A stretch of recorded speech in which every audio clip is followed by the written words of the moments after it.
Hey guys, what's up? Yes, we are live for the first time in quite some time.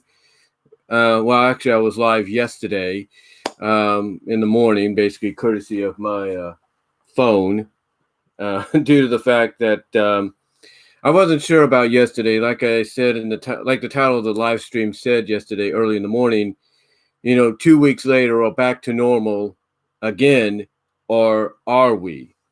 And the reason I put are we at the end is because I wasn't too sure whether or not we were going to be back to normal in a sense. You know what I'm saying? It's like, you never know exactly what you're going to get when you have this pandemic, this virus going around. You're not sure exactly what they're planning to tell you or anything like that. You don't.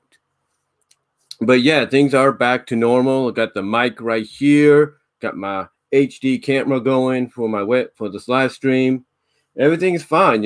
Actually, yesterday, along in addition with the live stream, I uploaded probably the most I've uploaded in quite some time. 6 in total that I uploaded yesterday, and it really helps out. You can obviously tell that the one thing that sites like YouTube like when you monetize is the more content you provide, the more revenue you could end up making in the long run. And let me just make sure I adjust this camera here for a second, guys. Hold on. There we go. Yeah, but basically, a lot of the revenue you make in the long run, people they enjoy. The more content you provide for them, the more they enjoy. Now, I will caution you on one thing.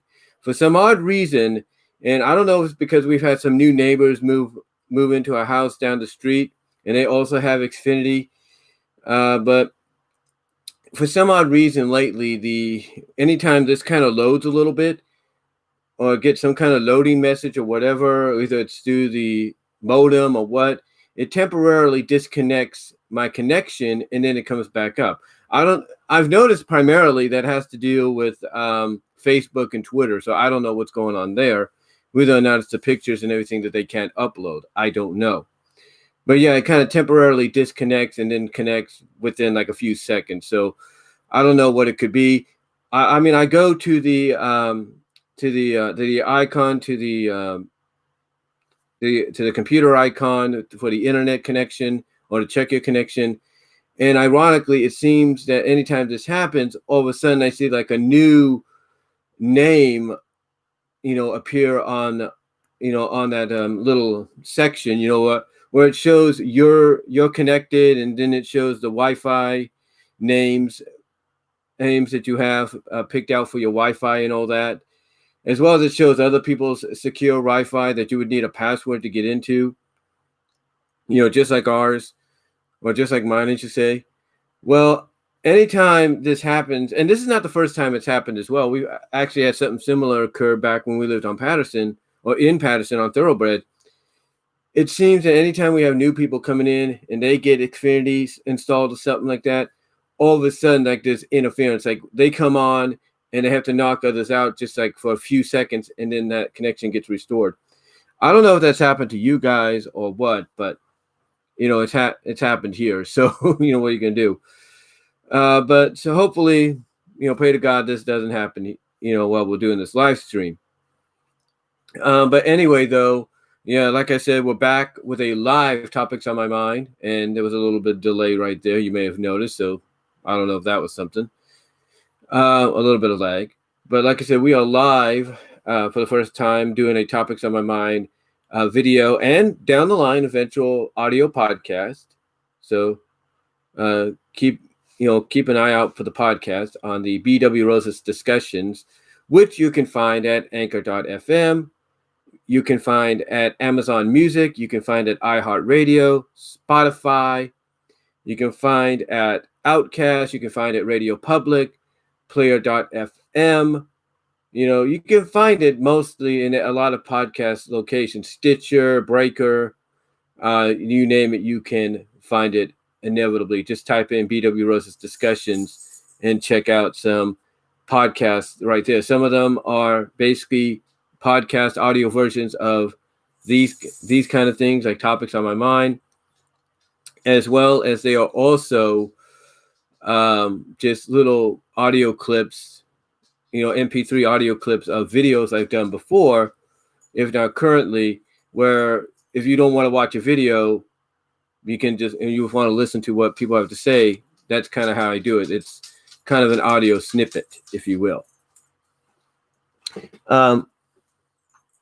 But anyway, though, yeah, we are back with Topics on My Mind live, a live stream right now. And again, I do apologize if there's any abrupt, very minuscule interruptions if this occurs. Now, with that said, what topics are we going to talk about today on the 1st of December? Yes, we are 25 days away, guys.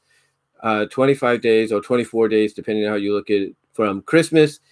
And we are 30 days or 31 days away from the end of this year, which I know a lot of people are counting down to, probably more so than Christmas, in a sense. I hate to say, I'm not trying to say that, to be sarcastic, but I think right now this is one of those years to where Christmas and New Year's are the most anticipated days of the year. Well, one, because, you get to have a day, if not a whole week, couple of weeks, if not a day in a month, to, bring that giddiness, that happiness back to you. But also the fact that once midnight hits, everybody's going to be celebrating probably more so than you've ever seen. I mean, I'll tell you this. Now that I think about it, despite the fact that Gavin Newsom has made some stupid decisions in the eyes of a lot of people and has shown his hypocrisy for doing certain things and being caught doing it, I'll tell you one thing. If he doesn't basically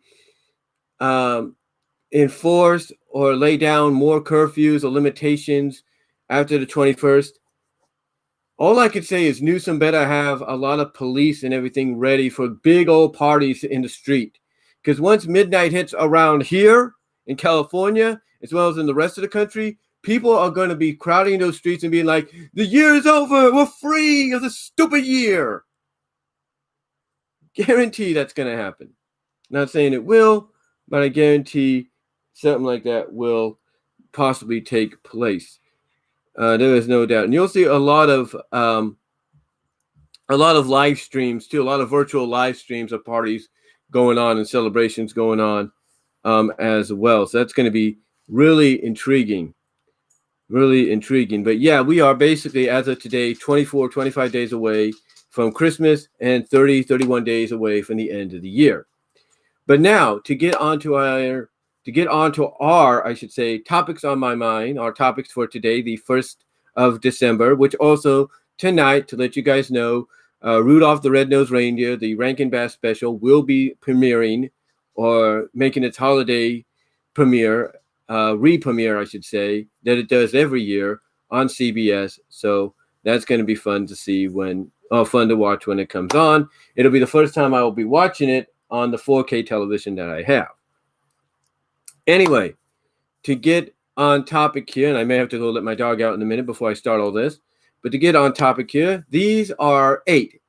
That's right, count them, 8 topics we are going to discuss.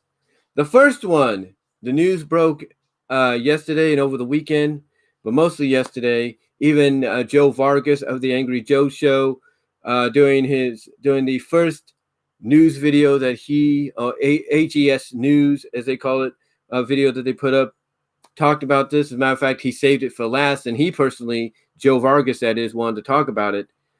Ajit Pai, the chairman of the FCC, is stepping down starting on January 20th. That's right, on the day of inauguration, which, again, depending on what you believe and what you want to stand by, either, Biden's our president now, or you still think there's a chance Trump will get back or be given a second term, or whatever the case may be. I've already given my thoughts on that. Despite the outcome of that, as of right now, Ajit Pai is scheduled to step down as chairman of the FCC. Now, I'll talk about that. I'll talk about that now because I'm sure a lot of people are happy about it. Second topic, because I have an account on there as well, along with some people I do subscribe to. Can BitChute be the next YouTube or Twitch? We'll talk about that. Number 3, when will stores / Microsoft / Sony / Nintendo stop scalpers from buying multiple systems to sell for unreasonable prices? We'll talk about that. Number 4, we will talk about, and I will read off to you the 2020 to 21 college football season or college football bowl season and schedule. There are right now, as we speak, there are 8 bowls that usually take place this year that are not going to happen. 8 bowls, as a matter of fact. 2 that have been relocated for the time because of the pandemic. But I'll read off to you what the bowls are this year, what the schedule is, and basically, like I said, I'll read off the bowl schedule, tell you what the schedule is, as well as let you know what bowl games are not playing this year because of, pandemic reasons. And then number 5, we will talk about Transformers War for Cybertron Earthrise, the second chapter in the War for Cybertron trilogy that is airing on Netflix. It is to debut on Netflix at the end of the month, basically the day before New Year's Eve. Then, number 6, we will talk about the WWE to move into Tropicana Field this month, with filming to begin December 11th. They are basically moving to Thunderdome. We'll talk about that. Number 7, the Toronto Raptors to temporarily move to Tampa Bay.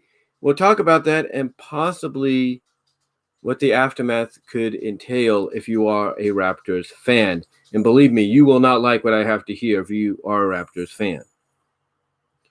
And number 8, probably one of the best news people can want to hear, despite whether or not you believe it. Vaccine to arrive at the end of the month / year. We will talk about that.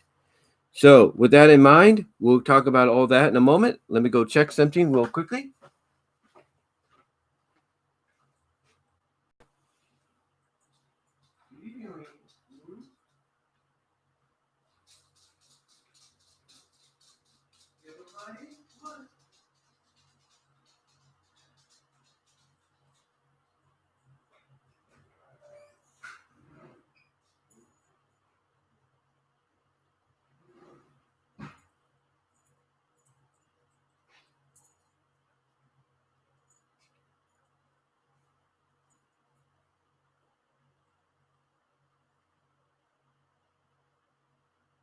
If you guys can hear me from here, I'm outside, so I'll be right back.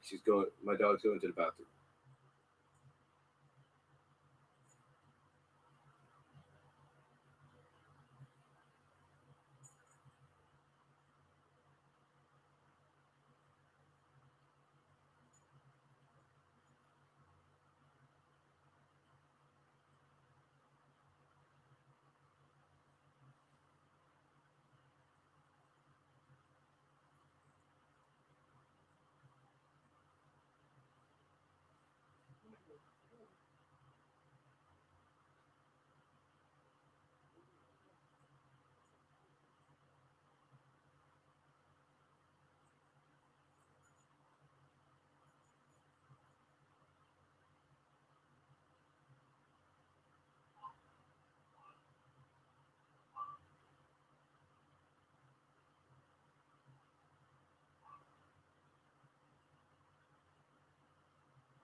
Okay, sorry about that, guys. Had to let my dog out for a little bit. Like I said, you probably heard me from there. I have the screen open to a little air in. It's about 65 degrees, so good weather.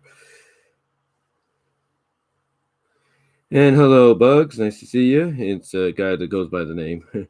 Yeah, I'm doing. My Tuesday's going good so far. So thank you all for watching.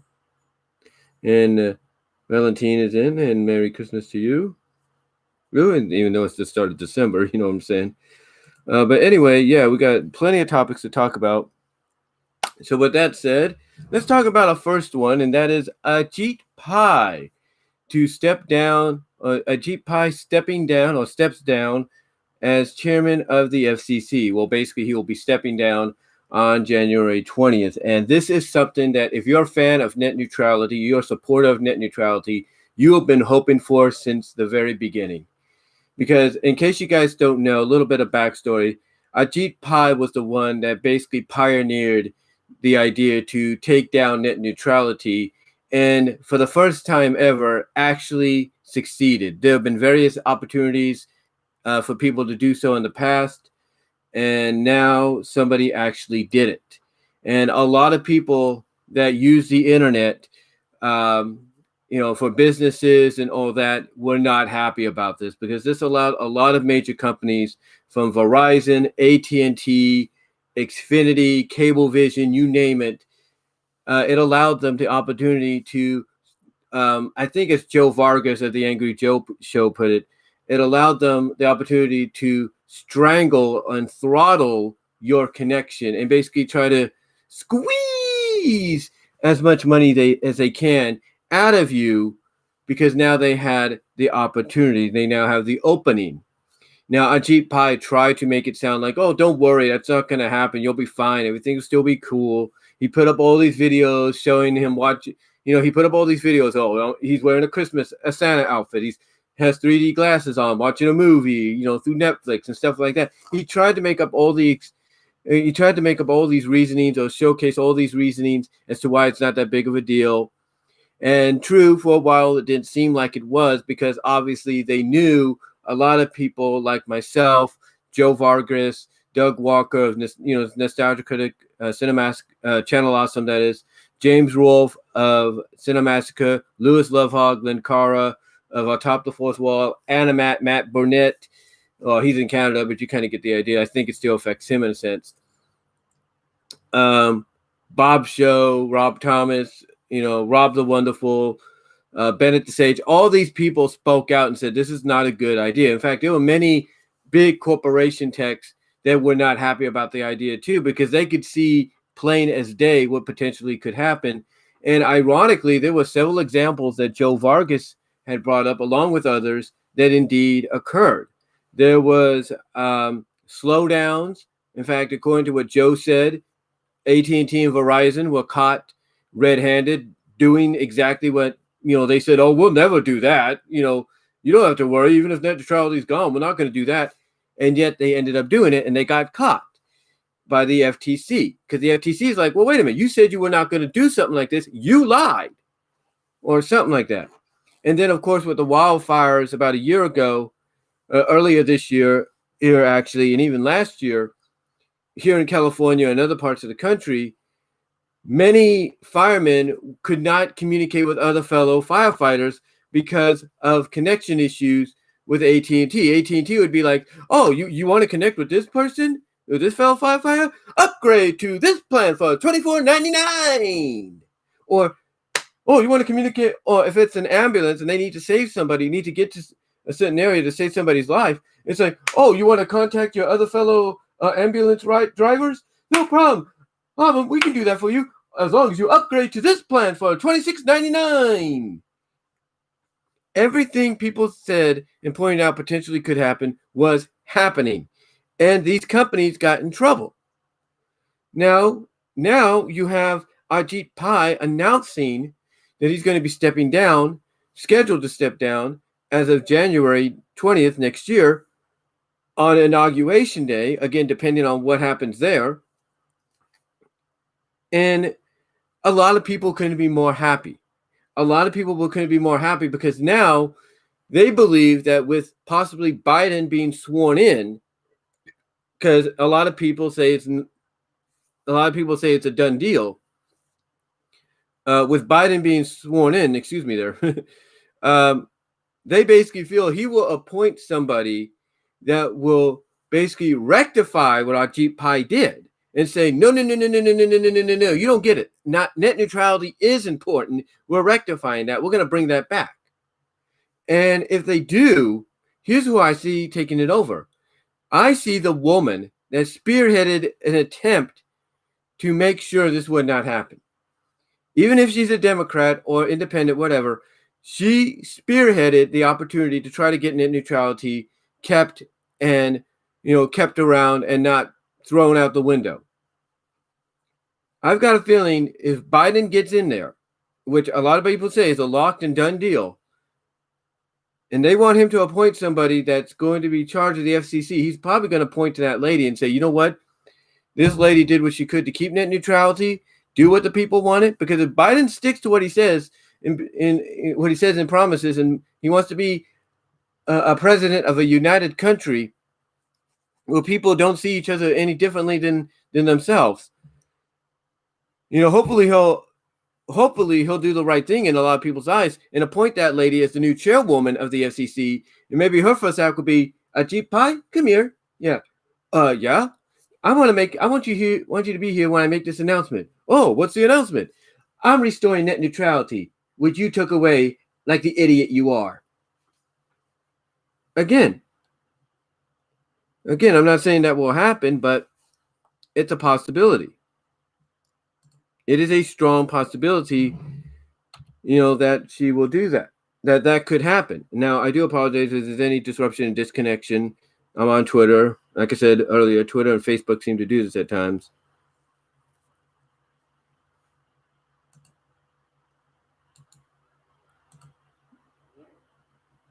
Okay. What that one? Here it is.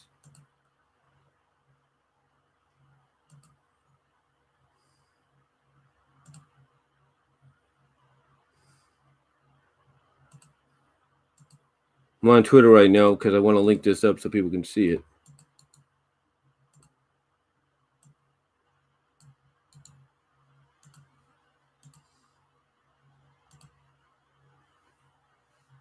Okay. It's on Twitter, so that's good. But like I said, I don't know if that's going to happen or not, but a lot of people are hoping it does, because even though it's going to be, 20 days and 19 to 20 days, it's 20th of this month, and then 30 days later, you're looking at 50 days more. And people, I guarantee you, like I said at the beginning, they're not just counting down to Christmas and the end of this year. It's probably the biggest moments of their lives. But if you're a fan and supporter of net neutrality and you do not like what this guy did, you are marking down the calendar and saying, oh, well, a step closer, one step closer, one step closer. And then when that day comes where he's scheduled to step down, and he does, which people are hoping he sticks by and sticks by to do so, or sticks to his word and does, a lot of people are going to be like, hallelujah. Because here's the thing, and I was thinking about this yesterday when I read this news. When I heard about this news and I read it. Here's my opinion on it.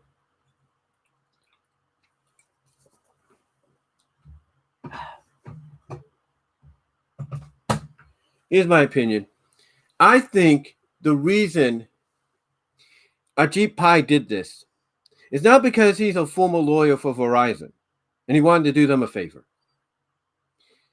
But I think it's because Verizon brought up what he would consider a good point. And that point is you have sites like YouTube, Twitch, Netflix, Prime Video, Hulu, Vudu, Movies Anywhere, iTunes. You have all these services that utilize the internet, for streaming purposes and all that.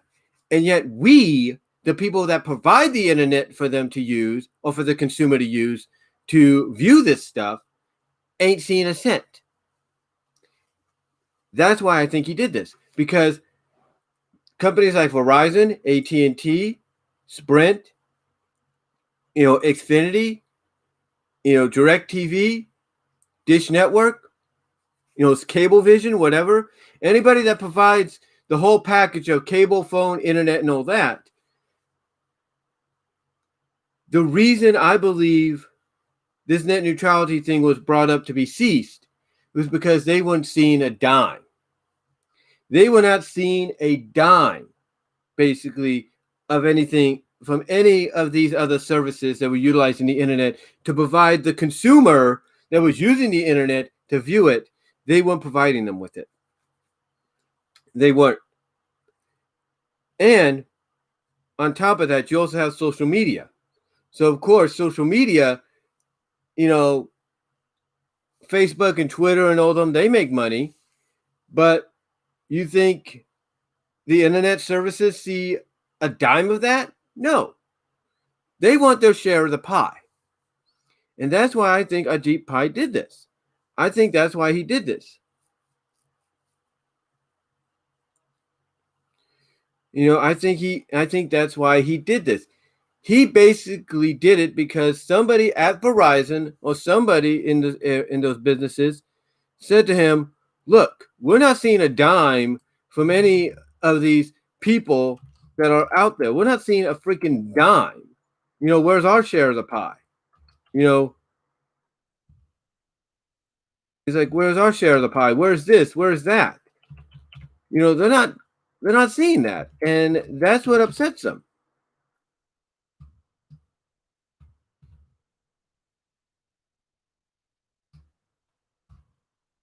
I think honestly, that's what upset them is, hey, we're not seeing anything. We're not seeing a cent, if you will, of any of this. Where's our piece of the pie kind of deal? And I think that's why this was brought up, in my opinion. I think that's why this was brought up. Because they weren't getting a piece of the pie. That's about it. That's what I think it is. They weren't getting their what they would consider their fair share.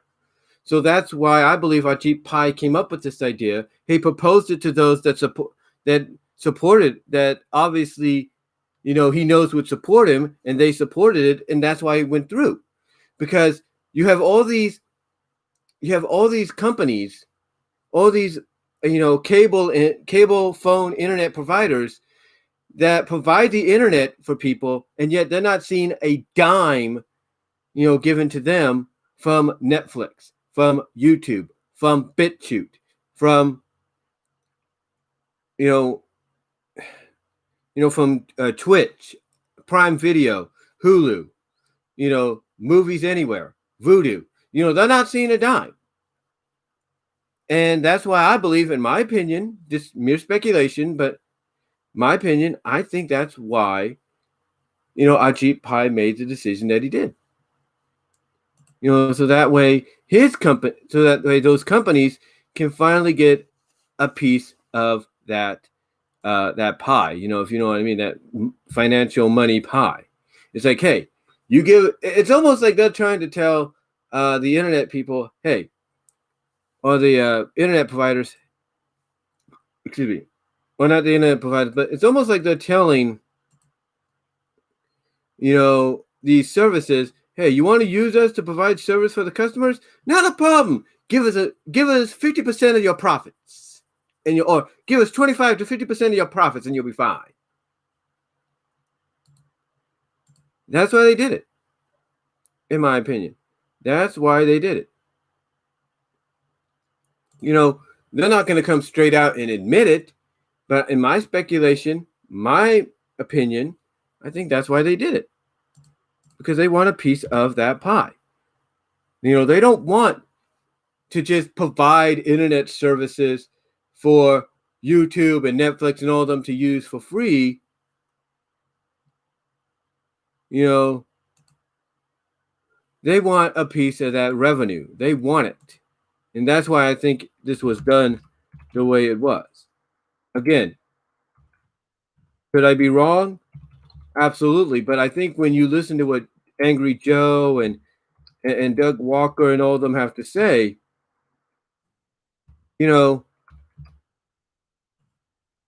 kind of bring up a good point, guys.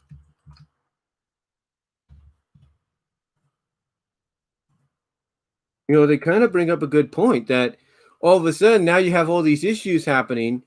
You have AT&T and Verizon being caught doing something that they swore they wouldn't do. You have the firefighters and all these emergency services during the wildfires having trouble communicating to get these fires down, to get help and all that, get assistance, all because net neutrality was gone. And all because all these companies wanted a piece of the pie. That's what they wanted. And they wanted an opening to basically, get more money from the consumer. It's like, hey, you want this? No problem. Give us money. So hopefully, in the eyes of a lot of people, with Ajit Pai scheduled to step down on January 20th, which again, ironically, is Inauguration Day, hopefully, in the eyes of a lot of people, somebody will be placed in there either by Biden or perhaps Trump. We don't know yet, despite, what people may say and the news media may say. Basically, hopefully one of them will appoint somebody that will correct course. They will rectify what Ajit Pai did, and net neutrality will be brought back, and maybe net neutrality will be brought back with a safety wall. In other words, no matter who becomes the chairperson of the FCC, they can't touch it. They can't destroy it. Maybe that might happen. We don't really know. We don't really know. So, yeah. Obviously, though, like I said, Ajit Pai is stepping down as the chairman of the FCC, scheduled to start on January 20th. And whoever gets appointed to that position in that time, we will see whether or not they correct course and rectify what he did, originally. Maybe they might do that. Who knows? And just to let you guys know, if you want to do so, super chats are on. So if you want to super chat, go ahead. Whatever amount you want. It's up to you. It don't matter. $1 don't matter. It's up to you. I'm totally cool with that. If not, that's fine too. But anyway, yeah, Ajit Pai, he's stepping down, like I said, as the chairman of the FCC, and there's a lot of people that could not be more happier that this is going to possibly, if not indeed, will happen. I can tell you that right now. All right, so on to our next topic. Our next topic being, can BitChute be the next YouTube or Twitch? Now, I am somebody, I'll let you know, that does have a BitChute account under the BW Roses 98 name. So if you want to check that out, go ahead. I don't have no videos up just yet, just like with now I do have videos up at Vimeo, which, go to the About section here on my channel, and you can scroll down and click on my Vimeo account. I do have videos, of course, on Dailymotion, so go ahead and check those out if you want. But anyway, BitChute is a service that popped up, I think, in the past several years, I think, but it's really been taken off lately because of all the controversial decisions. A lot of users and uploaders and content creators have been saying I guess, discussing and talking about when it comes to sites like YouTube and Twitch and others. And, basically they feel that YouTube is becoming a shell of its former self. And here we have BitChute that's suddenly coming out of the blue, suddenly getting all this attention. And they're basically, in the eyes of a lot of folks, they are basically what YouTube used to be. They're a little bit more freelance. They're not restrictive. They're not, they're basically less restrictive. They allow people to provide the content that they want to provide. They're basically a liberal, free of speech kind of site. But now the question is, can BitChute be the next YouTube or Twitch? And that's hard to say, because even though Huey Toonmore, who I follow here on YouTube, Jaime Tude, who I follow here on YouTube, Rowdy C, Chris Moore, who I follow here on YouTube, Zara Nizarak, I think, Media Hunter, Isaac, Linkara, I believe, even though a lot of them have these BitChute channels as backups, because of what's going on with YouTube and other sites,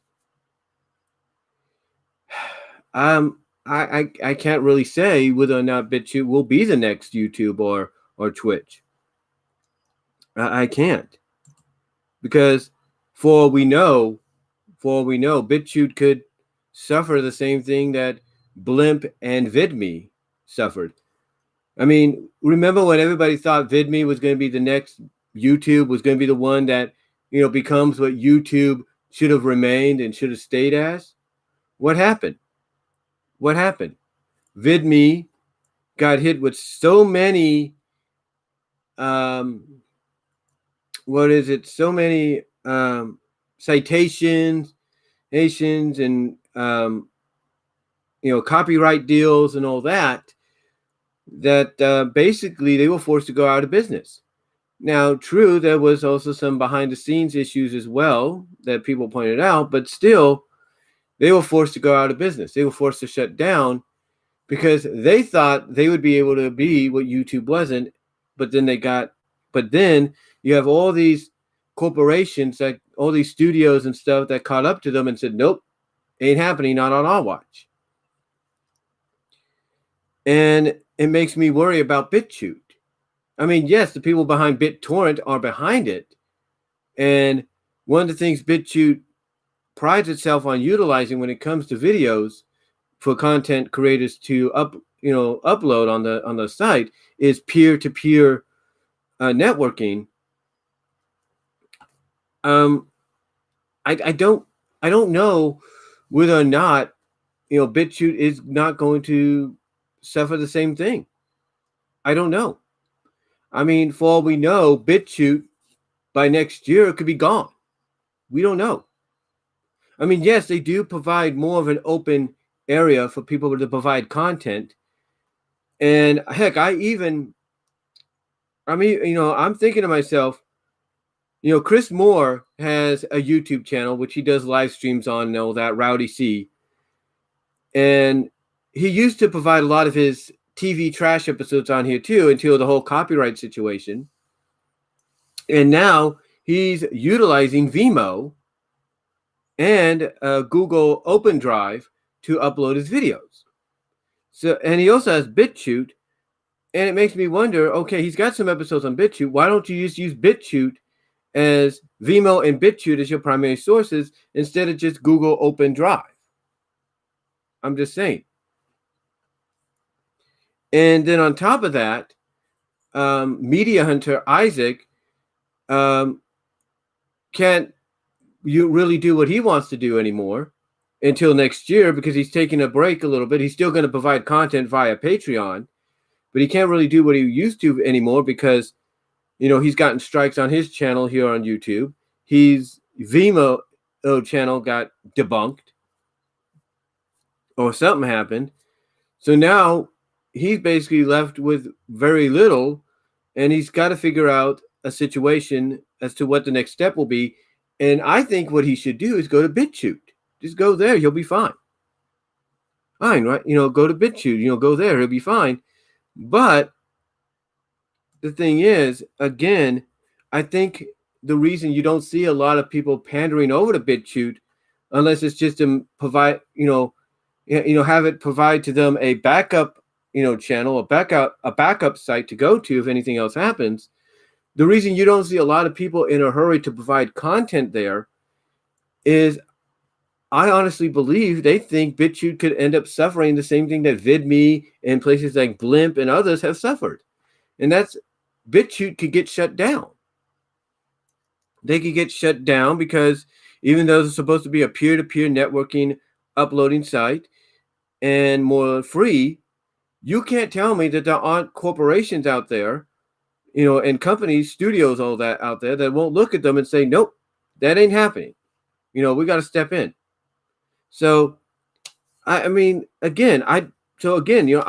BitChute will be the next YouTube or Twitch.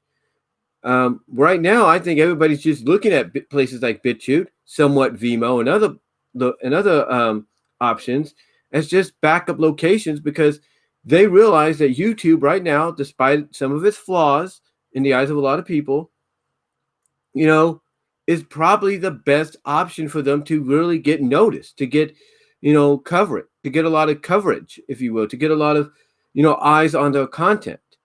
So, again, I think that's why a lot of people, even though they might have BitChute channels, they're not in a hurry to provide content to it just yet because of the fact that they don't know what the future is going to be in store for it. They don't know if it's going to be around for the next few years. They don't know if it's going to be around for the next year. They don't know. For all they know, like I said, by next year, news could come out that BitChute bit the big one, just like, VidMe did, and just like, Blimp did before that. So, it's a toss-up. It is really a toss-up when a lot of people look at it. It's a toss-up, basically, between both ends of the spectrum. I can understand why people want to utilize a place like BitChute and Vimeo, depending on the situation, because of what's going on with YouTube at times. But they also realize that YouTube, despite everything it's gone through, good and bad, fan servicing and not so fan servicing. Hold on for a sec.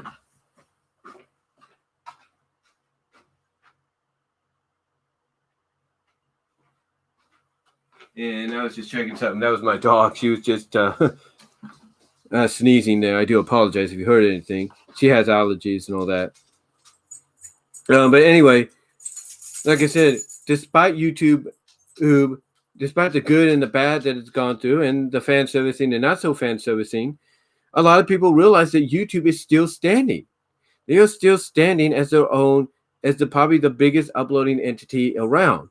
And despite the fact that they now have deals with all these studios and all that, and all these record labels and news networks and all that, it's still something that people can go to and trust is going to provide them with content. They may not like some of the rulings. They may not like this. They may not like that ruling. They may not like this ruling. They may not like this or that. But they realize YouTube is always going to be there no matter what. They don't know about the future of BitChute. They don't know about the future of Vimeo. They don't know about the future of, of this site or that, this video uploading site or that video uploading site. They don't know what the future is going to hold for them. For all they know, like I said, within the next year or two, one, if not most of them, could be gone. So, going back to the question, the topical question of can BitChute be the next YouTube or Twitch? That's totally up in the air because we don't know. We don't know if it will be the next YouTube. We don't know if it'll be the next Twitch. I mean, there's a lot of people that use Twitch to, talk to fans, do game streams and all that, and that's great. Even big celebrities and all that, and athletes. But the one that still leads the pack is YouTube. And again, despite its flaws and everything, it still leads the pack, and people are cool with that. They are cool with that because despite the fact that, again, they may not agree with some of the issues that YouTube has gone through, good, bad, fan servicing, fan-friendly, not so fan-friendly, not so fan servicing. Again, they know that they can depend on YouTube being there longer than, let's say, a BitChute, longer than a Vimeo, longer than any upcoming uploading or established, mini, minor, established video uploading site. They know that site will be there for them. They know it. But again, can BitChute be the next YouTube or Twitch? It's hard to say. I mean, if they don't get in trouble or anything, in the next year or two, and the audience amasses its growth throughout that time, then yeah, I could see them giving YouTube and places like YouTube a run for its money. But we don't know that. We don't know if it's going to be the next YouTube. We'll have to wait and see. Again, I go back to vidme. I go back to vidme, vid.me, if you will.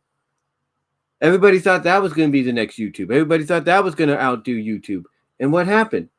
YouTube outdid it. YouTube is still standing. VidMe is pushing up daisies right now, if you know what I mean. So yeah. VidMe is it's pushing up daisies, and there's not really much the people behind VidMe can do. If there are people out there that feel that VidMe has potential still and they want to resurrect it, revive it, fine. But hopefully whoever does that will learn, okay, we can't do this just yet. We could test the waters, and if something happens, we're going to have to, put a stoppage to anybody trying to attempt that. So again, that's something that people could look into. But again, like I said, BitChute, again, we don't know what the future is going to hold for it. But again, I look at it like if it can amass its growth audience, if it can get more people to upload content to them, if they can come out and provide evidence that they are the better version of Vimeo and YouTube and Dailymotion and all these sites, if they could do something like that in the next few years, then I could see them being as big, if not bigger, than these sites. But I don't think so. I think BitChute is just going to have to take its time. And again, this is why I believe a lot of people are not providing as much content to it as, you would think they should, despite it being a peer-to-peer, liberal, free-to-speak kind of video uploading site. I just don't see anybody basically, in a hurry to embrace it because they don't know what its future is going to hold. And I'm not trying to say that because I don't like BitChute. Like I said, I have an account on BitChute. I just haven't uploaded any videos yet. But again, can it be the next YouTube and Twitch? Absolutely. But it's got to find a way to amass its audience growth in the next few years, as well as provide a reason for people to really fully trust it and embrace it without worrying those people that within the next years or two, they could be gone. So yeah, I think they can honestly be the next YouTube and Twitch as long as they can, do what I just said or I just mentioned. All right. So next on the list, or the next topic to talk about here, number 3.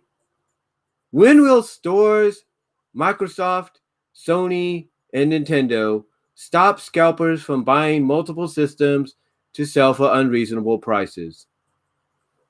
Okay, guys, so in case you don't know, which you should by now, in the past couple of weeks, the PS5, or in the past month or so, or less than the past month, the PlayStation 5 and the Xbox Series X have both been released. And we're talking, for the PlayStation, we're talking both the disc version and the digital version.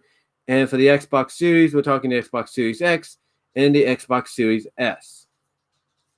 And unfortunately, if you were planning to get one, unless you got it on pre-order or something, unfortunately, even with the restocking this past week and the restocking this week at various locations, in stores, yeah, it's not been a good treasure hunt, if you will, for people that want to get these consoles. The reason being basically because of the fact, and this is a fact, the reason being that people, the scalpers, within the first day or the first couple of days, use the bots to buy up entire almost supplies of these systems from Amazon, Walmart, Target, GameStop, Best Buy, you name it. Anybody, Kohl's, anybody that was selling this system, well, if you went to them trying to get one, you had to wait until this past week or so to get it because the scalpers basically decided to take them.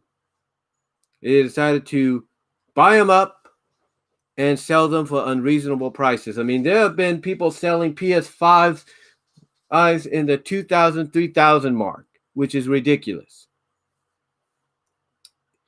And the big question a lot of people have is when stores, when is Microsoft, when is Sony, when is Nintendo going to stop this from happening?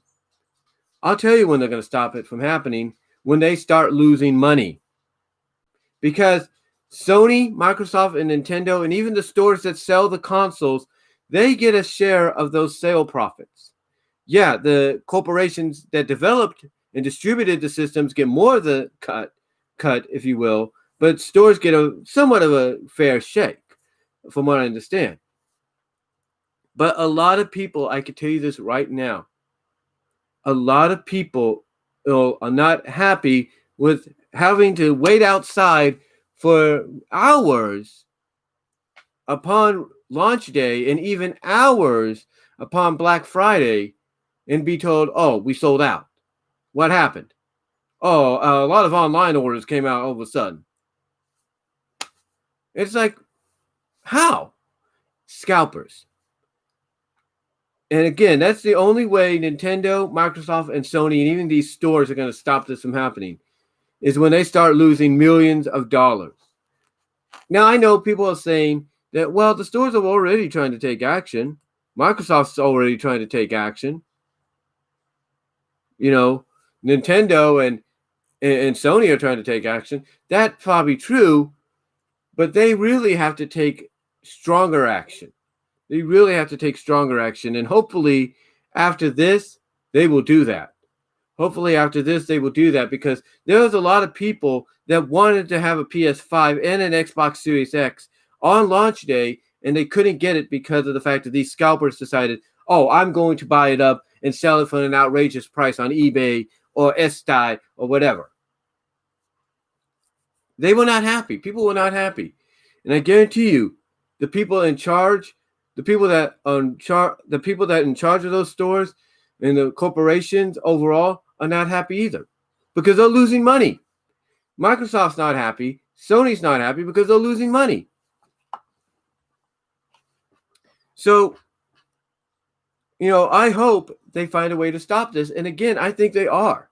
I think they are trying to find a way, but they need to strengthen the security measures. They need to strengthen it. And hopefully they're working on that. Hopefully, the next time they launch something like a big accessory or whatever to go with the system, or they do another relaunch date for a redesign of the system, which is eventually going to happen anyway. Hopefully that when the scalpers try to go online and use the bots to get the systems, they won't be able to get through because all of a sudden, wait a minute, I can't get through. I only got one. Why can't I get the others? And then they'll probably see a message saying, limited only one, bot deactivated. Or something like that. I don't know. Hopefully that happens. Hopefully that occurs because honestly, this is pathetic. This is dumb. I mean, I may have not had the money when they came out to get one, but I can tell you this: if I did, and I went to my former job to get it, or I went to Best Buy, I went to the Target in Turlock to get it, and I found out they were out along with everybody else, I would not be happy either. And you know what's funny is it's not just the people that wanted to buy it in person when it came out, it's also the people that pre-ordered it online. I mean, get a load of this story. I was surprised about it too when I saw Angry Joe reporting it on one of his past AGS news videos. But apparently in the UK,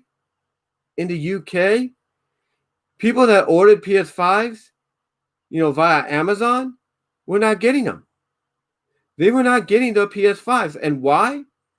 Because the people that ordered them, because basically, the people that were delivering them, or the people that were supposed to pack them for delivery, decided, no one's looking.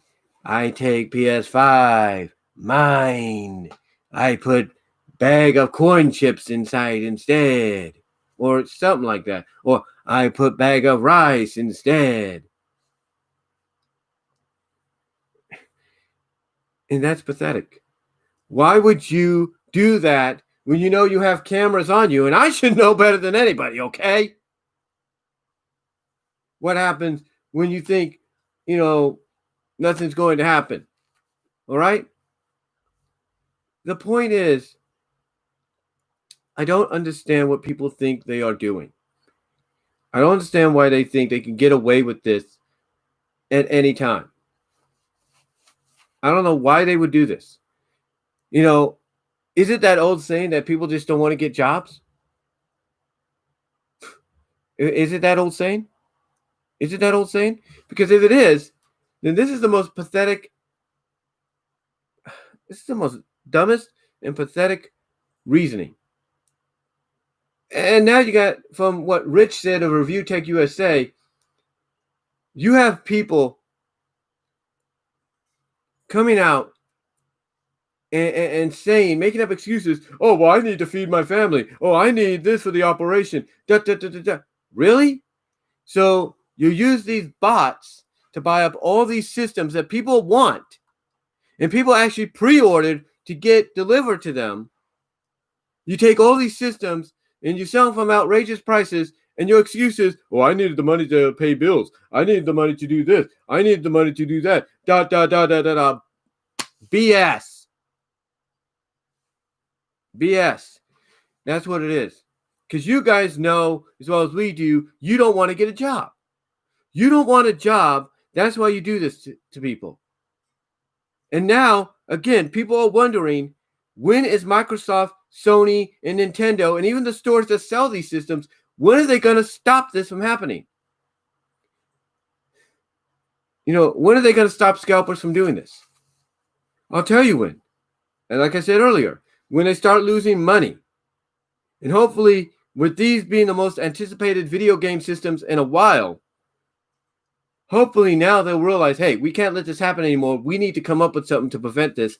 And hopefully with the next launch date, maybe of the redesign or a relaunch to make sure everybody gets one, and the bots and the scalpers try to do it again with the bots, hopefully this time when the people go on there, like I said, they'll realize that they got blocked from getting any, or they realize they got blocked from getting any more than just one. So hopefully they do something, and hopefully they are doing something to prevent this from happening ever again. But yeah, to me, the scalpers that are doing this, they're just pathetic. They're just pathetic doing this. And hopefully, God, and hopefully pray to God, he gives them basically pray to God that God, I just pray, and I know a lot of people is doing this, just pray that God puts it on their hearts and their minds that they shouldn't have done this, and they return those systems back to the stores and say, look, I'm sorry, I shouldn't have done that. That was my fault. So hopefully that happens. But as I say a lot of times, we'll have to wait and see. But I believe now you got these companies that are going to be doing what they can to prevent this from happening in the future. We're working on it, at least, I hope. All right, number 4. Let's talk about the 2020 to 21 college football bowl schedule. Now, like I mentioned, basically there are 8 bowls that are not going to be happening this year due to the pandemic. There are 2 bowls that have been relocated, from what I understand. And, I tell you folks, I can understand having to cancel out some bowl games and all that. But, to me, if you have schools and everything playing in empty stadiums right now in the most infected state areas, then what's preventing these stadiums from hosting the bowl games? Just no audience. I don't know. Maybe the people in charge of these bowl committees are Democrats, and maybe they just are doing this because Trump won't concede. I don't know. I mean, I know some people will say it's for the safety, and I understand that, but still, it's like, really? Were you too quick to make that decision? Did you not want to wait? I don't know. But anyway, the bowl games that are not going to happen this year. The bowl games that are not going to happen this year are as followed. The Red Box Bowl, which takes place at Levi Stadium in Santa Clara, which you think should happen because no audience. 49ers are playing there. Why not just let it still go? Hawaii Bowl, same thing. Why not just let it go as you've been doing? Bahamas Bowl, okay, I can understand that's in the Bahamas. That's out of country. You don't want to risk it. Holiday Bowl, again, why not just do the empty stadium deal? Quick Lane Bowl at Ford Field. They're spreading people out in that stadium. And if not, it's empty and they're still playing football. Pinstripe Bowl, Yankee Stadium. Okay, I can understand it's New York. Sun Bowl in El Paso, Texas, really? Fenway Bowl, which is going to happen. We'll read about that in a moment. But really, you're going to take away a lot of these bowl games and not just look around the fact that, hey, we just don't need an audience. There you go. And if I'm to be honest with you guys, some of these bowl games barely get an audience anyway.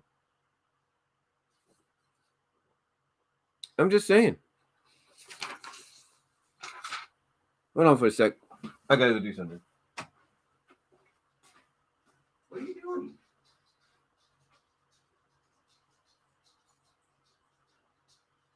What are you doing, man?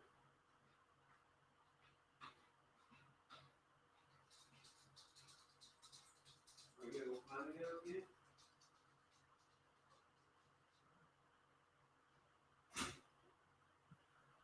Yeah. You go back?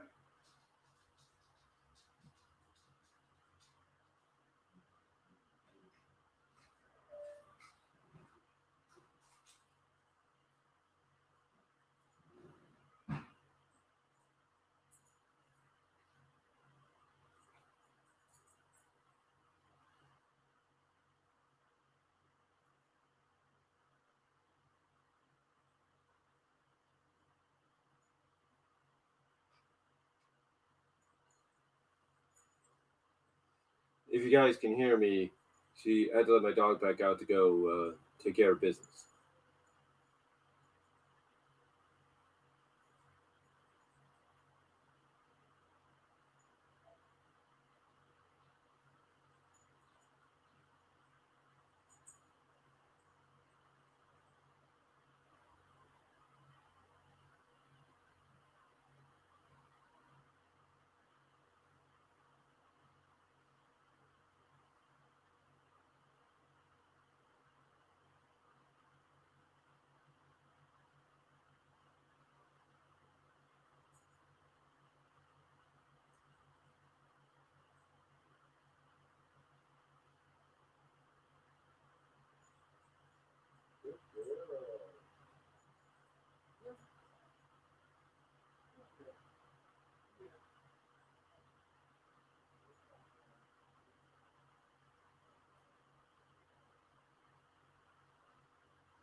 Okay, guys, sorry about that. I had to let my dog out again. Like I said, if you heard me outside, though. Anyway, though, yeah. Let's get back to the topics here. So, yeah, that's basically about it. It's like, to me, you're allowing all these games to be played anyway. What's stopping you from just doing the bowl games, with a limited, if not no audience? You've done it before. You're doing it already, I should say, with these regular college games and even the pro games. So why not just do it with the bowl games? I don't understand that. I think, honestly, my opinion, there's more to it than just the pandemic and the safety of others. I mean, not that that's not a priority. It is, believe me. But I think it's also financial reasons. Like, I think because economically, this has not been a good year for a lot of places here in the U.S. that, they have to basically skip doing a bowl game. I mean, I know people will say, the bowl game could bring in, viewer revenue and all that. Yeah, it could, but viewership revenue, yeah, it could. But I think a lot of these people are like, look, these bowl games, may not be as big as the New Year's Day 6 or the college football playoffs or the ones that are on New Year's Day, and they don't, so what's the point of putting them on if they're not going to generate a massive audience like we're used to having due to what's going on? And I think that's why they kind of held off on them this year. Now, what's funny though is I think you have the Big South in the FCS saying, hey, we're going to put on college football in the spring. So what's preventing these bowl games from not doing the same thing and say, hey, the spring's coming up. Let's just do a bowl game on these days, on certain days during the spring. That way the teams that are bowl eligible but couldn't get in can play a bowl game. it makes sense. Don't you guys agree? But again, it's one of those situations to where I think it's more not just the safety and precaution. It's not just precautions and the safeties of a lot of people that is the reasoning, which again I do agree is the main priority to put first. But I think it's also financial, and they're not just going to come out and acknowledge that right away, if you will. So those are just my opinions. But yeah, we have, like I said, those are the bowl games that are not scheduled to happen this year. Like I said, Red Box Bowl, Hawaii Bowl, Bahamas Bowl, Holiday Bowl, Quick Lane Bowl, Pinstripe, Sun Bowl, and Fenway. But Fenway actually will happen. We'll talk about that right now, as we have the schedule right here. We don't have teams named just yet, so it's going to be interesting how they do this. But this is the bowl schedule, right here. If you guys can see that. This is the bowl schedule right here. It's a couple of pages. So the first bowl game to start us off will be the Tropicana, the Tropical Smoothie Cafe Frisco Bowl, the Frisco Bowl, out of Toyota Stadium in Frisco, Texas, on the 19th. That's in 19 days, on ESPN. The next one, in fact, do we have a calendar here? Let me check my calendar to see exactly when a lot of these games are going to be happening.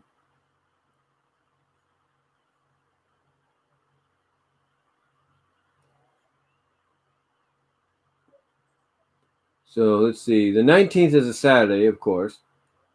The next one after that, on the 21st, which is a Monday, is the Myrtle Beach Bowl. That is from Brooks Stadium in Conway, South Carolina. That's going to be on the 21st. And that's going to be at 2:30 p.m. Eastern. The one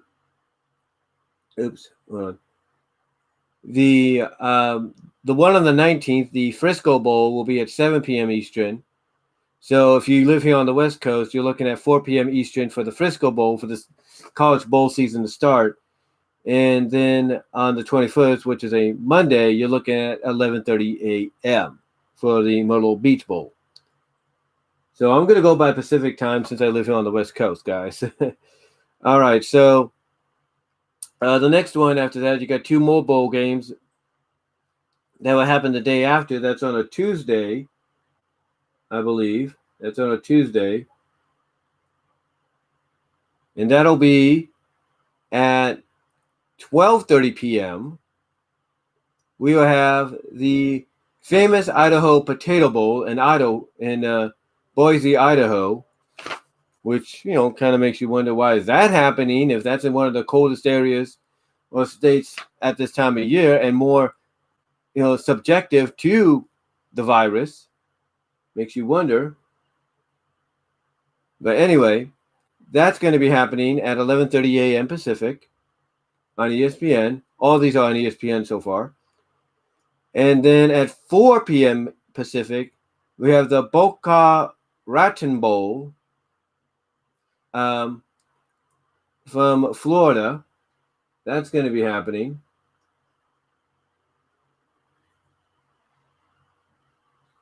And then on the 23rd, which is a Wednesday, we will have the New Orleans Bowl. That will be at 12:30. That's probably the earliest I've ever seen the New Orleans Bowl actually start. So we got that happening. And then to follow that, we have the Montgomery Bowl from Montgomery, Alabama. That'll be at 4 p.m. Pacific. And then on the 24th, we have the New Mexico Bowl, which it's not going to be in Albuquerque, believe it or not. It's going to be in Frisco. That's right. Frisco Stadium is actually going to be taking the New Mexico Bowl on Christmas Eve. So that's going to be really interesting. That is on a Thursday. And then following that, also on Christmas, we have a Christmas one this year. Believe it or not, we do have a Christmas one. We have the Kamala Bowl, also from Montgomery, Alabama. And that'll be at 11, not 11, no, actually, 11:30 a.m. It'll be 11:30 a.m. Pacific time on Christmas Day. We have the Camilla Bowl from Montgomery, Alabama. And then the day after Christmas, we got a slew bowl games because, of course, it's on a Saturday.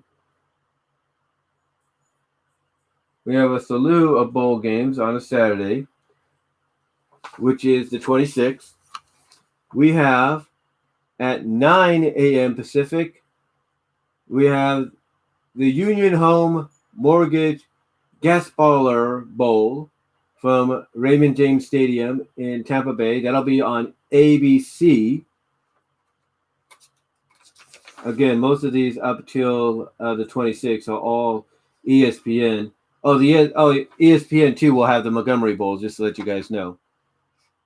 But most of them, besides the Montgomery Bowl on the 23rd on ESPN2, or either on either one of them, ESPN or ESPN2, depending. I think it's depending on the length of the game. So yeah, most of them on ESPN basically, except starting on the 26th of December on a Saturday, the Union Home Mortgage Gasparilla Bowl will be on ABC at 9 a.m. The Cure Bowl, which used to be a CBS broadcast game, CBS Sports Network broadcast game, the Cure Bowl from Orlando will be also at 9 a.m. on ESPN. And then at 12:30 p.m., we will have the First Responder Bowl from Dallas, Texas. That'll be on ABC. Then we have also at 12:30 p.m. the Landing Tree Bowl. That'll be from Mobile, Alabama. Then, let's see, the Independence Bowl will be at 4 p.m. Pacific on ESPN, and they already have a team in there. That's Army right now. And then to close us out at 7:15 p.m. also on ESPN, we have the Guaranteed Rate Bowl from Chase Field in Phoenix. Then on the 28th, which is a Monday, we have the Military Bowl. It'll be, we don't know who that's going to be. It might be Navy in that one because it's on the home turf. And then on Monday, December 29th, we have, well, according to this, the Pinstripe Bowl, but that one got canceled unless they're redoing it. I think the NCAA needs to change up the scheduling.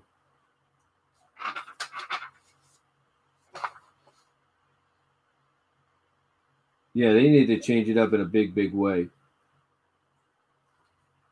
So the New Era Pinstripe Bowl, which I'm kind of surprised is on there, but it says it's canceled one way, so I don't know what's going on there. It might be an empty stadium one if they still do it. Matter of fact, let me check that, guys. Because they've been saying the Pinstripe Bowl is canceled unless they've made the decision to continue it.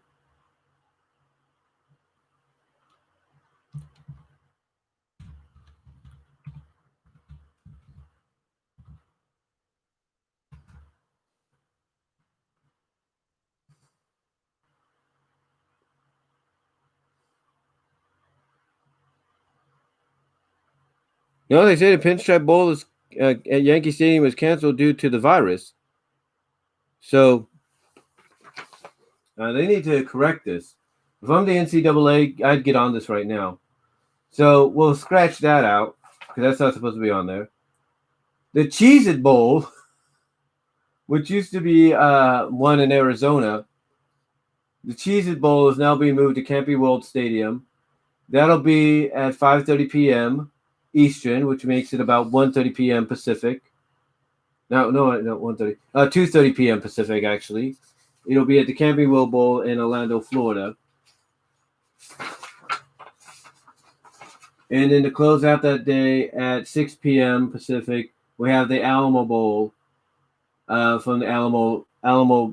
We have the Alamo Bowl from the Alamo Dome in San Antonio. So there's that. And then on, I think, a Wednesday, December 30th, we have the Duke's Mayo Bowl. That's a unique name. The Duke's Mayo Bowl. It'll be at 9 a.m. on ESPN from Charlotte, North Carolina. And then to follow that at 12:30 p.m. Pacific, we have the Music City Bowl. To follow that at 4:10 or 4:15 Pacific, we have the Cotton Bowl, the first of the New Year's Day 6. And we have the Cotton Bowl happening. And then to follow that at 7:45 p.m., we have the LA Bowl from SoFi Stadium in Inglewood. Now, New Year's Eve. We have, make sure everything's correct here.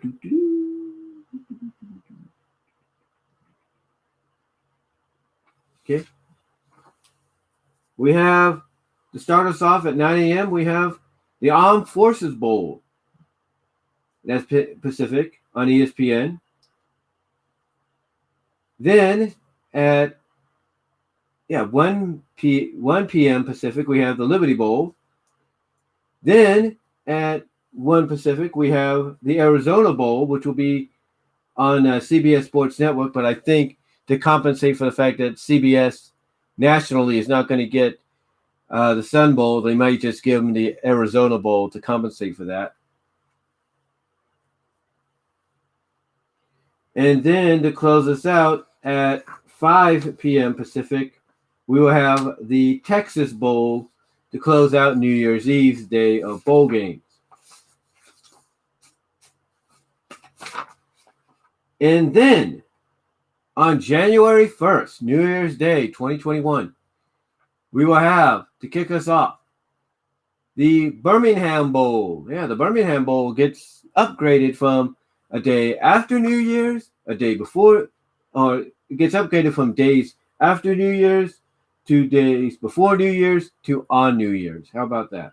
So it becomes a New Year's Day Bowl. The Birmingham Bowl will start us off at 9 a.m. Pacific on ESPN 2, according to this. Then to follow up, we will have the Chick-fil-A Peach Bowl at 9:30 a.m. on ESPN. Then we will have the Citrus Bowl at 10 a.m. on ABC. Then to follow that up, we will have the Rose Bowl on ESPN at 1 p.m. or 2 p.m. actually, at 2 p.m. And then to close New Year's Day out, we will have the Sugar Bowl at 5:45 p.m. But then, because it's a New Year's Day weekend, Saturday's coming into play as well, because on Saturday, January 2nd, we will have, to start us off, the Gator Bowl at 9 a.m. Pacific on ESPN. Then we will have the Outback Bowl at 9:30 a.m. Pacific time on ABC. Then we will have the Fiesta Bowl at 1 p.m. Pacific on ESPN. And then to close us out, we will have the Orange Bowl at 5 p.m. Pacific on ESPN.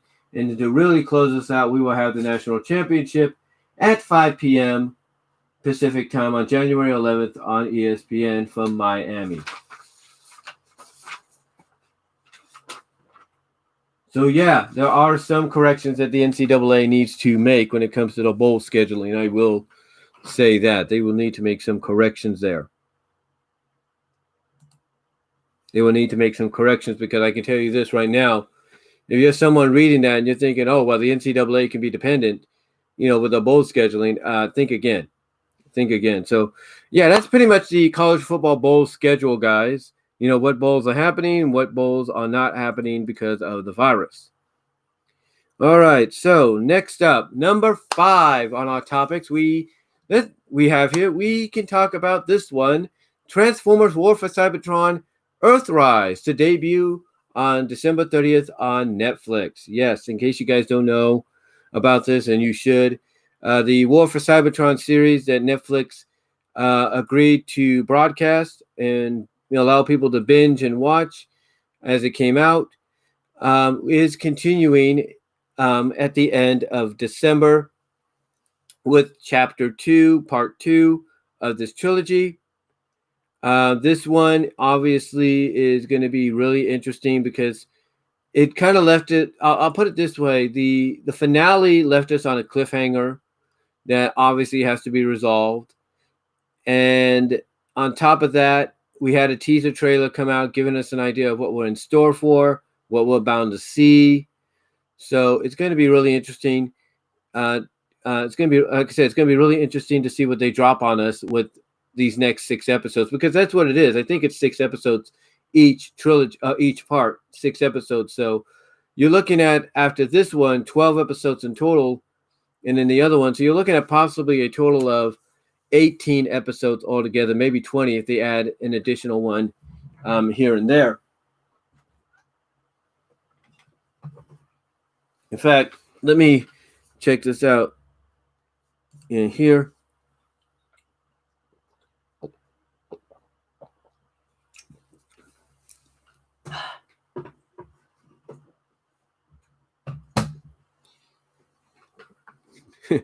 Have to drink something to keep hydrated here.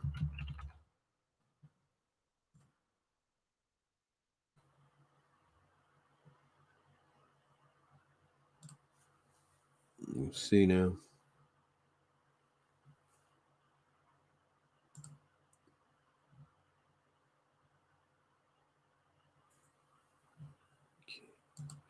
We know that Siege was 6 episodes. So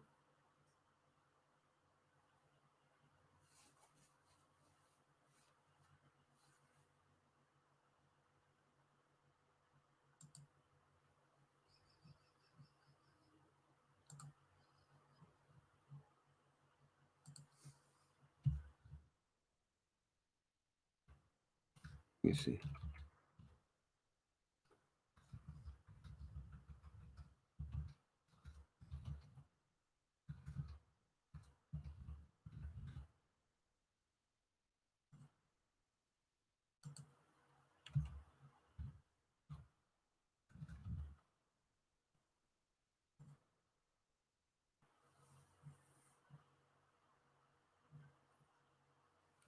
I don't know how many episodes it's going to be.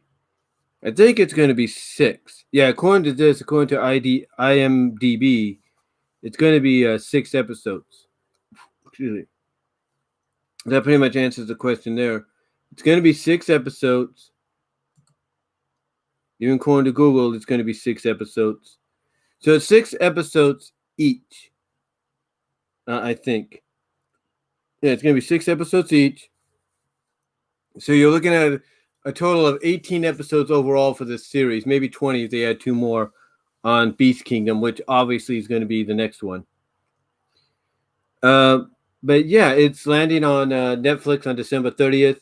Again, if you haven't watched it, you need to. It's really, really good. Like I said, the cliffhanger, it left us on a cliffhanger, and then the teaser trailer kind of gave us an idea of what we're going to see, what we can expect to see, what characters will be added in, and all that. So, I mean, by the toys already, I think we know who's going to be added in, but, we'll see how long it takes for those characters to be introduced and added to the equation. But yeah, the series overall, I did a review on this. The series overall is really good. One of the things, again, I have to give Netflix credit for is at least someone there realized, hey, this ain't a TVY7 or TVPG show. This is a TV14 show. So thankfully somebody realized that. Overall, it's it looks, the teaser basically, I saw the teaser, it makes it look really good. Cannot wait to watch this when it comes out, because it'll be worth it. And what a way to spend New Year's Eve, if you will. If you're not into bowl games, if you're not into watching college bowl games, you can just binge watch this. You know what I'm saying? But yeah, it's coming out easy for me to say that, got tongue twisted. It's coming out the day before New Year's Eve, which I'm really looking forward to.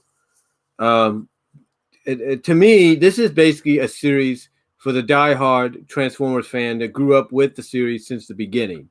This is what War for Cybertron is.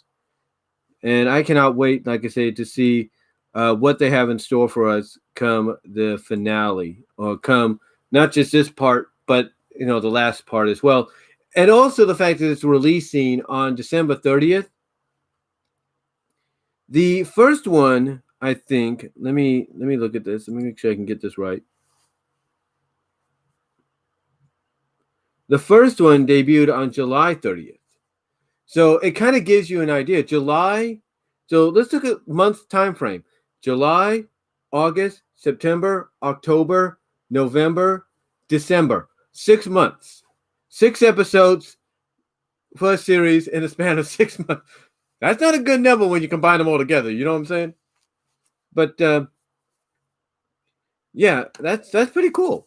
So I think we can estimate that the final chapter is going to be December, January, February, March, April, May. If nothing comes up, expect between April and June for the final chapter to show up. Expect it. Because it's going to be really, really something. So you're almost looking at a year-long story arc here. Almost looking at a year-long story arc. And honestly, I'm loving it. I really am. I'm digging it. So again, if I'm you guys, if you haven't seen it yet, you need to see it. You need to watch it. You need to binge it, watch it. It'll really surprise you about what you see. I'll put it that way. If you haven't seen it yet and you haven't heard any spoilers, I would recommend checking it out. You will enjoy it. You will definitely, in my opinion to you, you will enjoy it. So yeah, it's coming out December 30th. Second part of the War for Cybertron trilogy. All right, so number 6 on the topic list here. WWE to move into Tropicana Field this month, with filming to begin December 11th. Well, according to some reports now, that's not a done deal, but looks like it is going to be a done deal very soon, because they got a couple more tapings to go. They had one taping and broadcast yesterday. They have another one upcoming this Friday. And then they have one upcoming for next Monday. So you got 3 more tapings to go, maybe even one more on the 11th as well. But according to the promotional feed by WWE Personnel's Twitter page, PR Twitter page, they're supposed to start broadcasting SmackDown on Fox from Tropicana on the 11th. Now, a lot of people have voiced their opinions on this. A lot of people feel it's, that if you're attempting to get fans, actual people in there, that it seems like a done deal. That if you're planning to get some people in there, that it seems like a done deal that could happen. Otherwise, though, it's a lot of people, they look at the choice and they're like, yeah, that's less desirable of a choice to make. Now, there is some good news, though. If you want more modern aesthetics, I just thought about it right here. I said that you have one more taping at Amway this Friday for SmackDown, and maybe 2 more, or 1 more for Raw. I think what's going to happen is they're either going to tape these in advance, they're going to tape them in advance, or what they're going to do is they're going to show them, or they're going to broadcast from the CWC arena, basically the new NXT, the Capital One Center in Orlando, Florida. That's what they're going to do. And if that's the case, it's only temporary until the 11th. Now, again, some people have voiced their opinion, like I said, on this. Some feel it's a good move because there's a little bit more open space. You can actually get probably some people in there mixed in with the virtual crowd. That's fine. But on the other hand, there are some people saying that it's a less desirable choice, that the facility is not up to standard. The restrooms are like the restroom area, the locker rooms are not the best quality. You have a you have a group of pigeons living up in Tropicana. I'm sure you guys have heard about the line of pigeons showing up during a Rays game. So yeah, people are not. There are people that are not thrilled with this decision, but right now, if WWE wants to attempt to have any actual live fans in the audience, what other choice do they have? What other choice do they have? I mean, it's better. Take a look at it this way: it's better than nothing. It may not be up to par to what people feel WWE needs right now, but it is something. It is something. Now, here's the thing. Here's the thing. One of the issues people say that WWE has to look at when it comes to going into Tropicana, it's not just the pigeons, it's not just the facilities, it's the power. Because obviously the power is not that strong. It has had history of going out several times during Ray games. So, it's going to be interesting how WWE deals with this. Now, WWE obviously has come out, according to WrestleVotes and other places, and has addressed the fact that they know what to do. They know how to take care of things. They know how to work around, environments. So it's going to be interesting as to how they do it here, how they, kind of make the best out of a negative situation. Hopefully, they take that old adjective that even Paul Heyman once used for ECW, and that's accentuate the positives, hide the negatives. So hopefully they do that. And this, to me, I think is a step in the right direction for them because, again, it's more open. You could have fans, possibly, spread out, probably more so than AEW does at times. You can mix in your virtual fans as well to ensure to ensure a spread out of live fans, happens the way it should or the way they view it, the way they view it should. And to me, it's going to be a very intriguing. It's going to be a very intriguing first broadcast when they do that. Now, I'm sure that they're going to want to make sure everything is up to snuff, everything is ready for not just TLC, but also for the Rumble. Because one thing that WWE has made clear, according to several sources, is they want to have fans for the Rumble. Because you can't just pipe in the 4, 10, 9, 8, 7, 6, 5, 4, 3, 2, 1.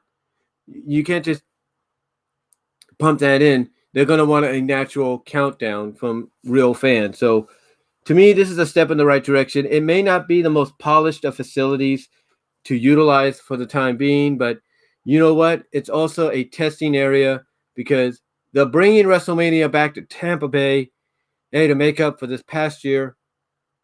So it's going to be one of those situations that, excuse me, it's going to be one of those situations that, and don't worry, I don't have the virus. Don't worry about that.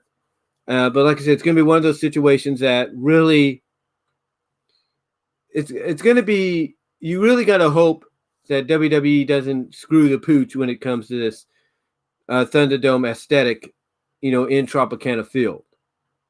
Hopefully they know how to work around it. Hopefully they know how to work around it and make the best of it. So yeah, WWE is going to Tropicana Field this month with filming to begin December 11th. All right, number 7, speaking of Tampa Bay, the Toronto Raptors. The Toronto Raptors, if you're a Toronto Raptors fan, whether you live in Toronto, Canada, or you're just a Raptors fan in general, this is interesting news. So we know with this pandemic, a lot of places, not just here in the States, but a lot of places around the world, other countries are hesitant to do certain things, hesitant to open up certain things. And, honestly, we can't blame them. Honestly, we can't blame them. They don't want to risk, spreading the virus any more than what it has.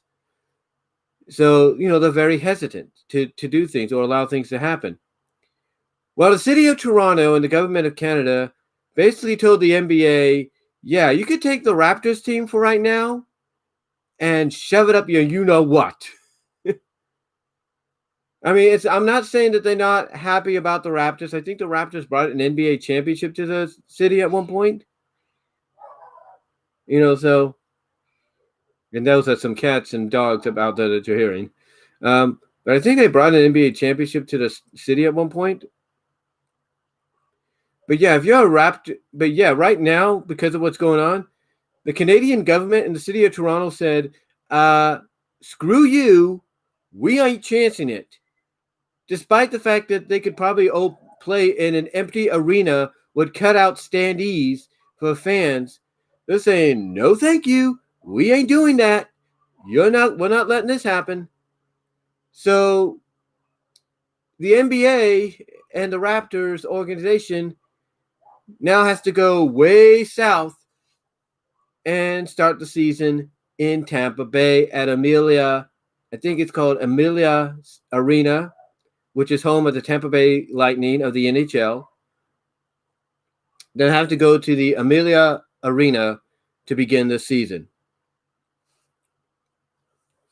And I know for a fact, in fact, even Sports Illustrated has even spelled it out, the Toronto Raptor fans are not happy. They're looking at the Canadian government, they're looking at the city of Toronto and the mayor, and they're like, what the heck are you doing? Why are you doing this? Why are you preventing our team from playing at home when they could play it with no fans or cut it out standees? What are you doing? I can guarantee you fans in Toronto are not happy. Now, are they happy that at least the Raptors will begin their season? Yeah, they're happy. They're jubilant about it. Not as much as they would like to be if it was in their actual city, but still they'll take what they can. And I'm sure the Raptors organization's happy about that too. However,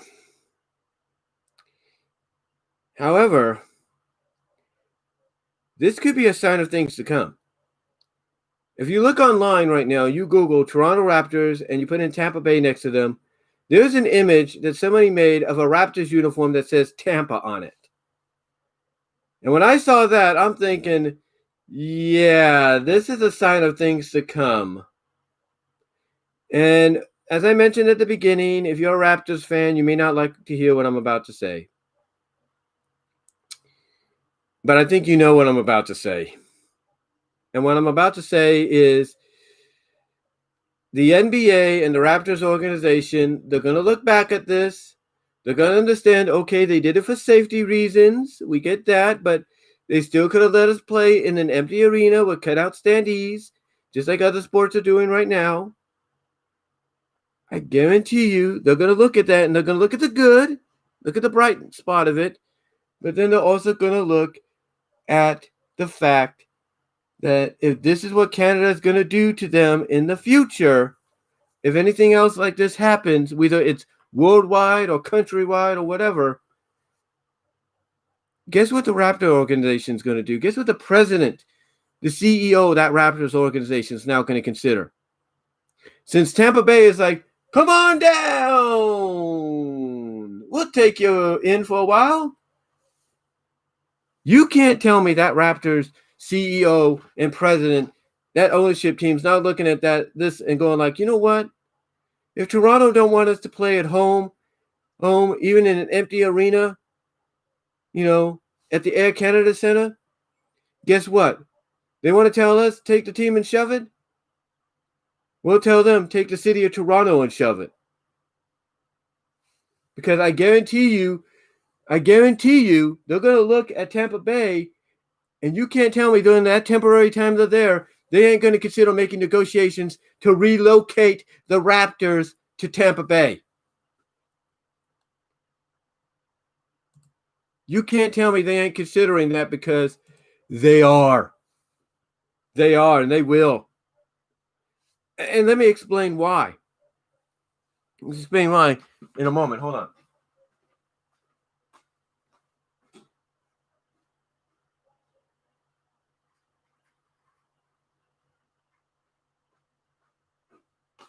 Try to turn on some lights around here.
Hold on, guys.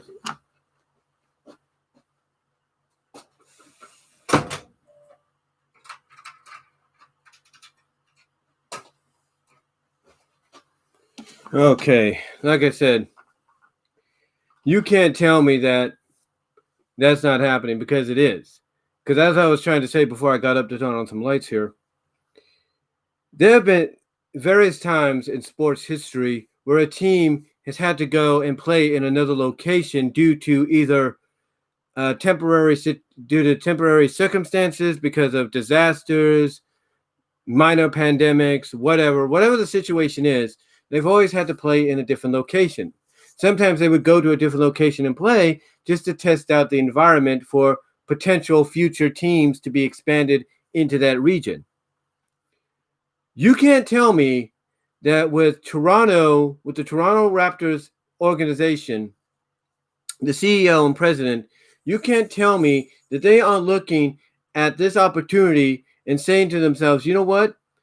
If the government of Canada, the country of Canada, the government of Canada, the city of Toronto, or the city council and mayor of Toronto, whatever, if they don't want us playing in the Air Canada Centre, even without an audience, which is one of the safest ways to go, they don't want us playing there, fine. They want to tell us to take the team and get out of the country for safety reasons, we can understand that. But if they're telling us to get out of the country, but if they're not willing to negotiate and allow us to at least play in an empty arena, then guess what? They can take their job, or they can take their town and their decision and shove it. And if Tampa Bay is willing to welcome us with open arms to Amelia Arena, then guess what? Maybe we should consider relocating here. And again, like I said, you cannot tell me for one instant, anybody that's watching this live, Bugs, Valentine, you guys can't tell me that they wouldn't consider negotiating with the city of Tampa Bay, to relocate the Raptors to into that area, because of the fact that oh, Toronto doesn't want to negotiate letting them play at the Air Canada Centre, even if they play in an empty venue. It boggles the mind. It boggles the mind, right? I mean, it's like, come on, seriously. Why would you not? I mean, why would you, Toronto, a city that they brought a championship to, why would you be so reluctant to not say, you know what? Okay, fine, we'll let you play at the Air Canada Centre as long as no fans are allowed inside and it's only personnel and all that. Why wouldn't you let them do that? Why wouldn't you let them do that? It doesn't make sense. You know, it does not make sense. And if I'm Raptor fans there in Toronto, I do whatever I can to do a recall for our state's government. I do whatever I can to get a recall on our prime minister. I do whatever I can to get a recall on our mayor, on our city council, and I say, hey, we're gonna create these recall petitions to get you guys out because obviously you don't know what you're doing. But on the lighter side of things, I'm sure that there are fans in Toronto that are like, look, we may not like the decision, but we get why they did it.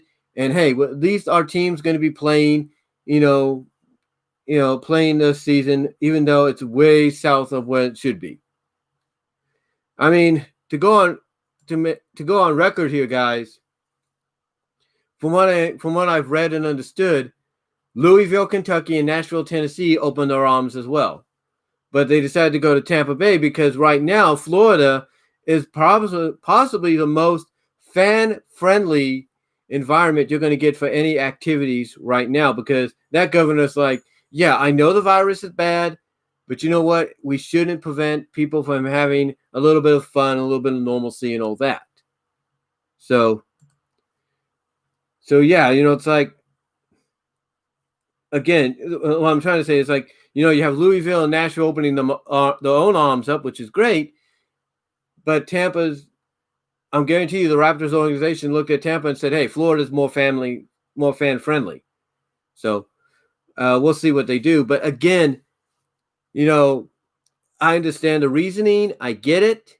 And I'm sure Raptor fans get it. But I also can see other Raptors fans not being happy about it and being like, why wouldn't you just let them play in an empty venue? It works. It's safe. And I'm sure members of the Raptors organizations, the president, the CEO, members of the, ownership team, they're probably like, screw Toronto. If they're not going to negotiate just to negotiate, well, we could play at least in an empty Air Canada Centre, then why should we want to stay in that city? So, or even in this country, why should we? So, in my opinion, I'm not saying it's happening or going to happen, but I would not be surprised if after a while you start hearing ESPN and Fox Sports, TSN Sports. Don't be surprised if they start reporting that the Raptors ownership team, or the Raptors, the team owner, the Raptors team owner, and the CEO and the president. Don't be surprised if you start hearing reports that they, along with the NBA, are negotiating a deal to relocate the team to Tampa Bay and make Tampa Bay their home. And that when we get into the 21-22 season, that instead of the Toronto Raptors, it's the Tampa Bay Raptors. Don't be surprised. Again, I'm not saying it will happen. Not saying it's a surefire thing. It will. But again, history has shown us in the past that this kind of stuff becomes a reality when situations call for it, or when organizations and the owners in those organizations are like, yeah, I think we're better off just relocating, because if they're going to do this to us, why should we be here? So, yeah. I'm not saying it's going to happen, but I wouldn't put it past them that they'll start considering negotiating relocation of the team on a permanent basis from Toronto to Tampa.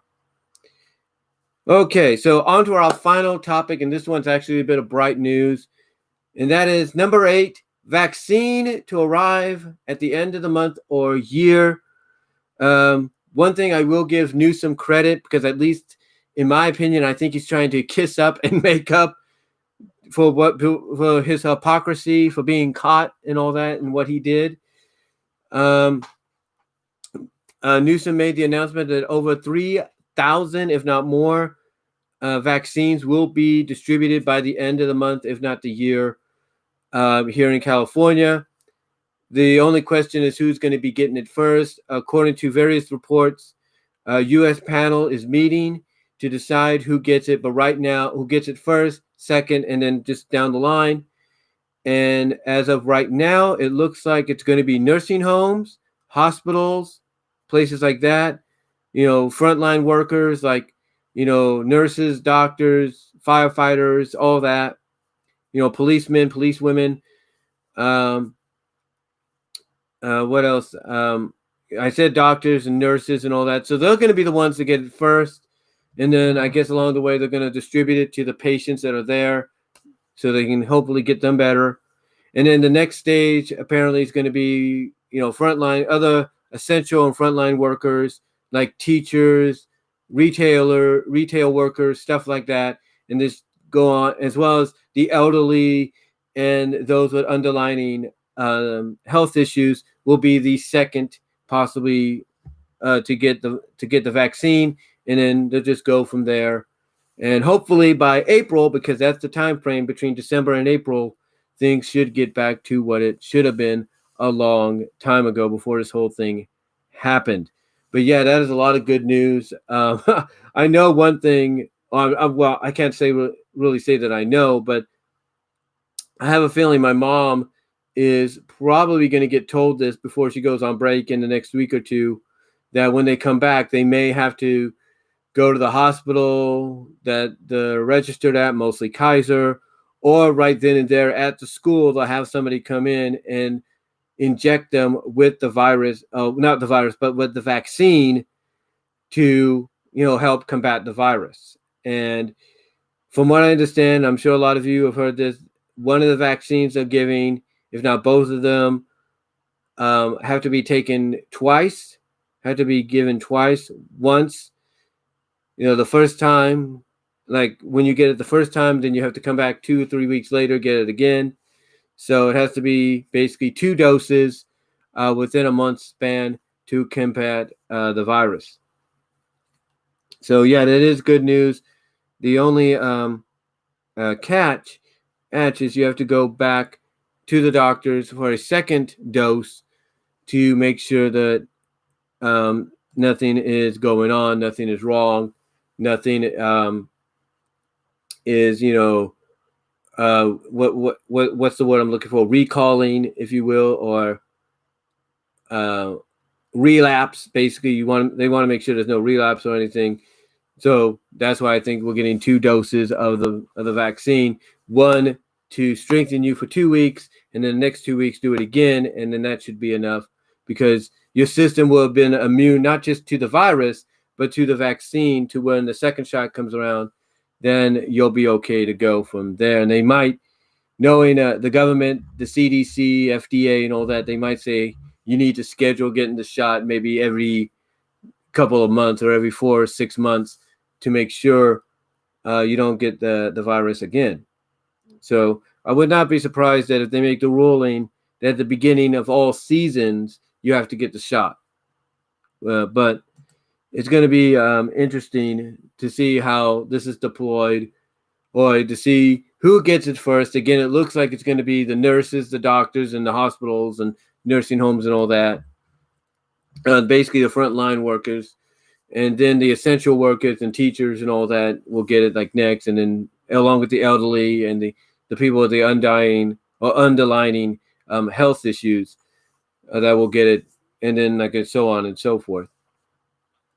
So yeah, basically the time scale from what a lot of people are saying and from what I can notice is between the end of December, beginning of 2021, and hopefully throughout the spring, by the beginning of summer, into late spring, beginning of summer, things should be back on normal course.